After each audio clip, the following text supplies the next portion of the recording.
भरतीच्या वेळी मुसळधार पाऊस पडला की नवी मुंबईतल्या सखल भागात पाणी साचतं आणि यामुळे आज दुपारी भरतीच्या वेळी नवी मुंबई महापालिका अलर्ट झाली आहे। महापालिका आयुक्त डॉक्टर कैलास शिंदे यांनी कंट्रोल रूमला भेट देऊन परिस्थितीवर नियंत्रण ठेवून आहेत। महापालिकेच्या या कंट्रोल रूम मधून महापालिका आयुक्त कैलास शिंदे यांनी माहिती दिली आहे।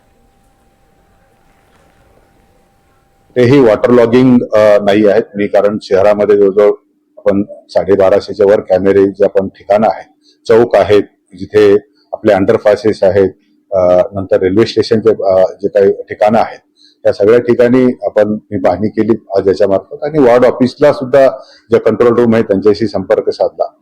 हॉस्पिटलचे जे डॉक्टर्स आहेत, यूपीएससीज आहेत, तिथे सध्या सगळे व्यवस्थित ओपीडी सुरू आहेत, कुठे हॉस्पिटलमध्ये अडचण नाही। रस्त्यावर सुद्धा झाडांची जर पडण्याची जर बघितलं तर 8 ते 10 झाडांची पडण्याची फक्त आतापर्यंत माहिती आलेली आहे आणि तेही लगेच फायर ब्रिगेड मार्फत आपण कुठेही रस्त्यावर अडथळा राहणार नाही। आणि शहर आज जर बघितलं असेल तरी पाऊस जरी असला तरी शहर अत्यंत सुरक्षित आहे।